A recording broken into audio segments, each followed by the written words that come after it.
నమస్తే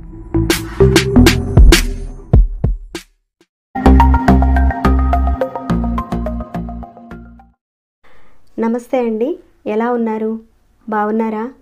నేనైతే బాగున్నానండి.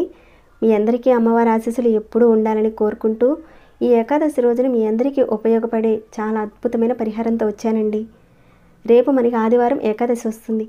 ఈ ఏకాదశి రోజున మీరు ఒక మంత్రాన్ని ఒక 21 సార్లు మనసులో తలుచుకోండి. ఎలాంటి కష్టాల నుంచి అయినా సరే బయటపడే మార్గాలు చూపిస్తుంది. కానీ ఈ మంత్రం ముఖ్యంగా చెప్పుకుంటే ధనప్రాప్తి కోసం, సుఖ సమృద్ధి కోసం. అంటే భార్య పిల్లలతో ఆనందం లేదనేవారు, ఇంకా సమాజంలో ఒక గౌరవం లేదండి, మమ్మల్ని ఎవరూ కూడా పట్టించుకునేవారు లేరండి, ఇలా అనేవారు మీలో ఎవరైనా ఉంటే ఈ పరిహారాన్ని చేసుకోవచ్చు. అలాంటి వారు చేసుకుంటే గౌరవ మర్యాదలు పెరుగుతాయి, కీర్తి ప్రతిష్టతలు చేకూరుతాయి. అలానే ముఖ్యంగా మీకు విష్ణుమూర్తి యొక్క కృప కలుగుతుంది. ఈ ఆదివారం రోజున ఈ పరిహారం చేసుకోవడం వల్ల జాతకరీత్యా మీకు సూర్యగ్రహ దోషాలుంటే అవి తొలగిపోతాయండి. సూర్యగ్రహం మీకు బలపడుతుంది. మీకు ఏదైనా ఒక పని చేయాలని ఒక ఆత్మవిశ్వాసం మీకు కలుగుతుంది. ఇంకా మనోబలం కూడా పెరుగుతుందండి. ఉద్యోగం కోసం ప్రయత్నించే వారికి ఉద్యోగ అవకాశాలు వస్తాయి. అలానే డబ్బు సమస్యల నుంచి బయటపడాలని ఎవరైతే అనుకుంటారో ఈ పరిహారాన్ని మీరు చేసుకుంటే ఆ సమస్యల నుంచి బయటపడే మార్గాలు మీకు తెలుస్తాయి. ఇంకా మీరు వ్యాపారం చేసేవారు కానీ, లేదంటే వ్యవసాయం చేసేవారు కానీ ఈ పరిహారం మీరు చేసుకుంటే చాలా అద్భుతమైన ఫలితాలు ఉంటాయండి. కొందరు ఉద్యోగం లేనివారు మా జాతకంలో సూర్యుడు బాగాలేదని అన్నారండి, అందుకని మేము ఉంగరాలు పెట్టుకున్నామండి, అన్నీ చేసామండి, కానీ పెద్దగా ఫలితాలు అయితే లేవండి అనేవారు ఈ పరిహారం చేసుకోండి, మంచి ఫలితాలు ఉంటాయండి. ఇక ఈ పరిహారాన్ని తెలుసుకునే ముందుగా ఒక చిన్న రిక్వెస్ట్ అండి. ఇలాంటి మంచి మంచి కంటెంట్స్తో ఉన్న వీడియోస్ 10 మందికి చేరి వారందరికీ ఉపయోగపడేలా ఒక లైక్ ఇవ్వండి.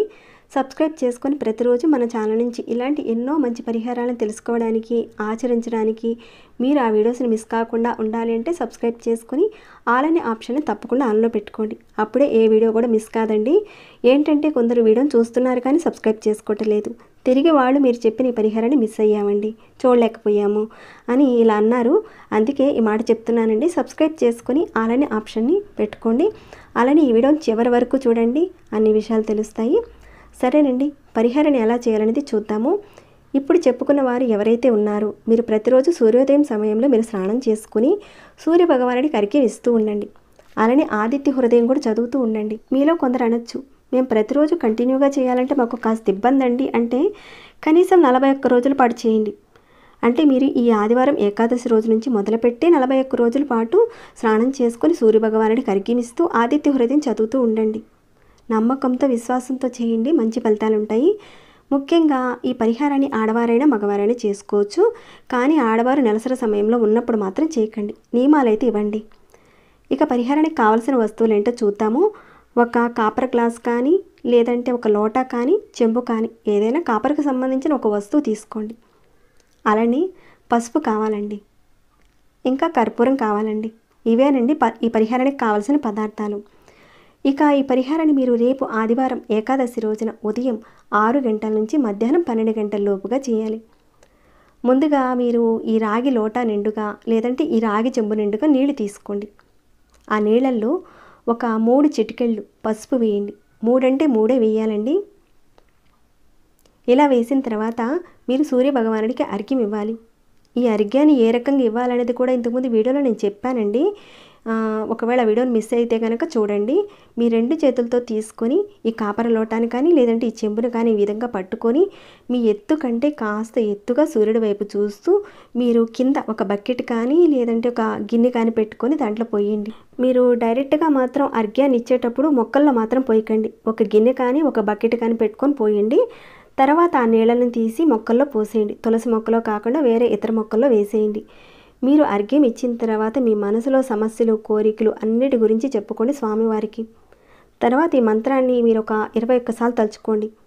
ఆ మంత్రం ఏంటంటే, ఓం నమో సూర్యనారాయణాయ నమః, ఓం నమో సూర్యనారాయణాయ నమః. ఈ మంత్రాన్ని ఒక 21 సార్లు తలుచుకోండి ఆ రోజున. ఈ మంత్రాన్ని నేను డిస్క్రిప్షన్ బాక్స్లో పెడతాను, అలానే స్క్రీన్పై కూడా ఇస్తానండి, మీరు చూడొచ్చు. ఇక మంత్రజపం అయిపోయిన తర్వాత మీరు ఏదైనా ఒక ప్లేట్ తీసుకోండి. ఏదైనానండి, కర్పూర హారతి ఇచ్చేది ఇలాంటిది ఉంటుంది కదండి, అందరి ఇళ్లలో ఉంటుంది కదా.